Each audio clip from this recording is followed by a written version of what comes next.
has increased significantly. And this, of course, this process of globalization actually has pushed forward the creative economy.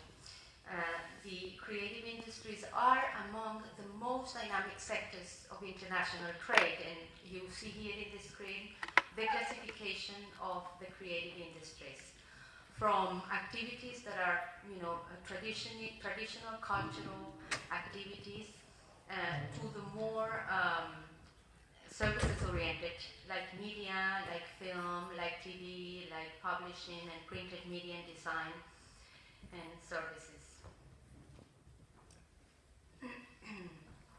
So in terms of the contribution of the creative economy, we have already mentioned from the previous speakers, so I don't want to repeat the numbers.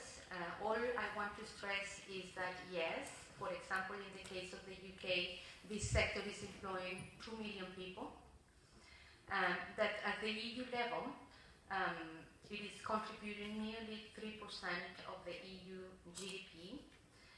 Australia is also moving forward with a national strategy to support the development of the creative industries, and is giving good results, especially in the area of software development and interactive content.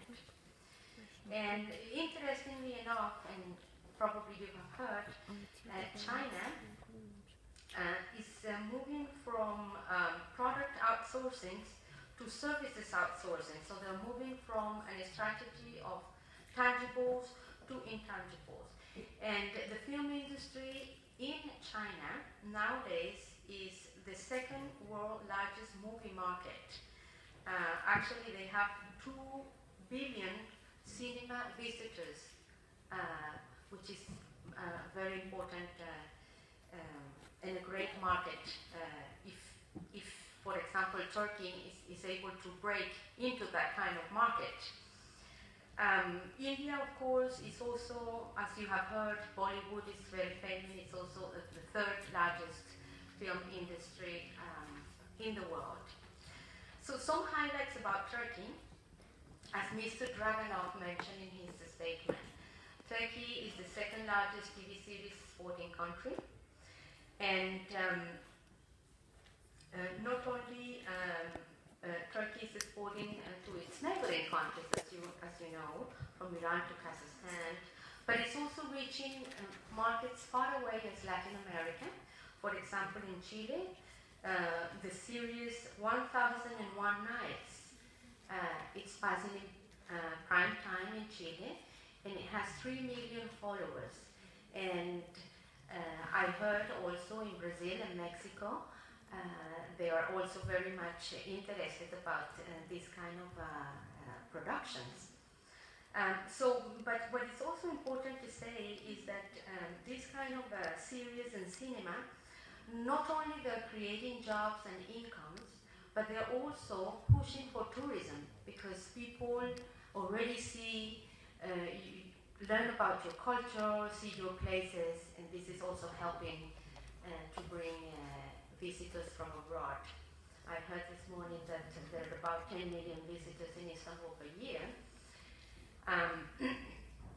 So maybe the next step will be that through the TV and the cinema, you can also sell products, because people will be more familiar by looking at the products you show in your productions.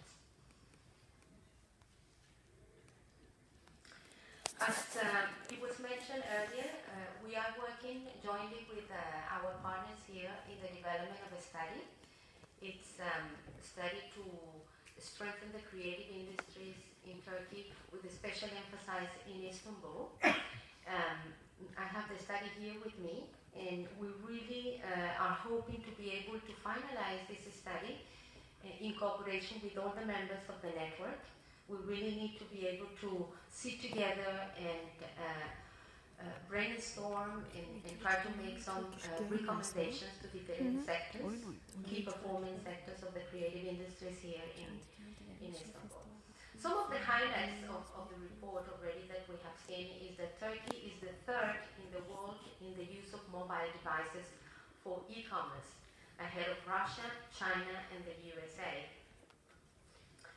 And this, of course, has also made possible not the development, but also the more users of games, online games. So we see that in Turkey there are 22.5 million Turkish gamers. And this in a global market of $67 billion projected in 2012 is a huge market. Apparently most of the games that are being used here are from international companies, but the digital content creation potential, it's a huge market that could be harnessed by Turkey. The music market as well has been ranked number 28 with albums units sold 10 million according to IFPI.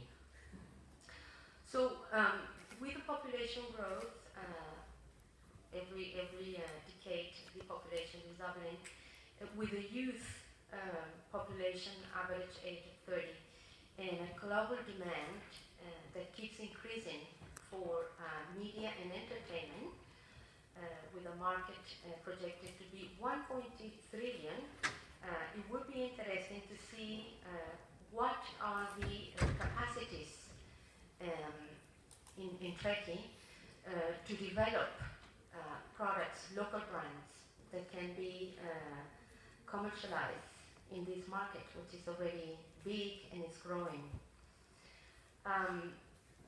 So, of course, there are some problems that were mentioned before in terms of intellectual property rights, so this is an aspect that needs to be reinforced. Now, what we're seeing is this is some ideas of how we can go from a creativity, technology to innovation. And it is important to be able to have some policy and regulatory environments like funding, support, incentives, human resources, and network platforms. Also, we need to look at education and ICT ecosystems that enhance business practices and partnerships. Also, it's important how to develop and stimulate creativity as a tool to combine culture and modernity, and finally, to be able to come up with innovative products, and that innovation becomes as a mindset. So I'm going to finalize with a summary of our cooperation. And yes, we have been, the setting up of the Istanbul International Cultural, Creative Industries and City Research Center, which was followed by the signature of the Protocol of Cooperation between Istanbul University and unctad this year in June. The unctad 50 event that we are holding today, and the launching of the Istanbul Creative Industries Network, of which I'm going to show the website now. And the unctad research study on the creative economy, which we hope to finalize by the end of the year or early next year. And now I will move to show you the tool that is a joint effort and joint collaboration with our partners.